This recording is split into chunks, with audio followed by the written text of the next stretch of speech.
suis le DRH du groupe Pantera, donc, qui est une entreprise basée à Chambéry. On intervient en France dans le domaine de la sécurité privée, tant dans le milieu humain, c'est-à-dire avec des agents, que sur la partie technique, technologique, avec des innovations sécuritaires en la matière. L'effectif du groupe Pantera est de près de 500 salariés. Pour la quasi-totalité, on va dire 97-98% de CDI.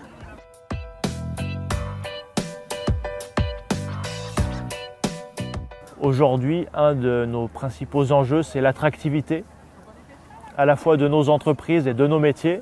Donc c'est de capter l'attention des candidats pour les attirer dans nos entreprises.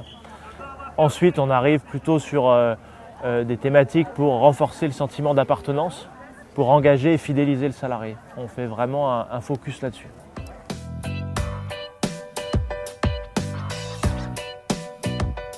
On retrouve toutes ces thématiques qui sont liées à la fois au recrutement, à l'attractivité, à la fidélisation, mais aussi au développement des compétences, qui amène derrière une montée en compétences, mais aussi à une fidélisation.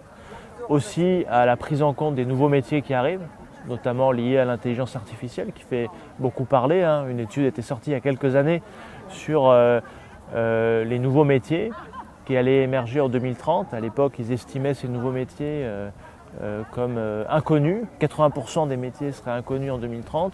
Donc on commence à discuter de ces futurs métiers, des évolutions qui vont impacter nos professions.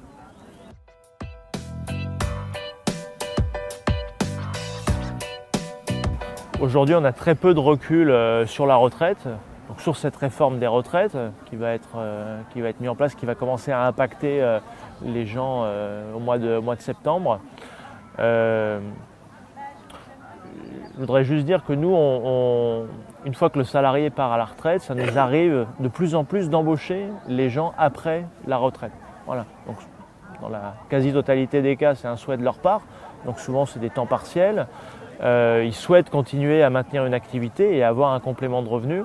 Et je dois dire que nous, on est assez satisfait de pouvoir les réengager, puisque ce sont des personnes qui ont un savoir-faire, qui ont des compétences. Et dans la pénurie actuelle de main-d'œuvre qu'on connaît, ça nous permet de maintenir nos activités.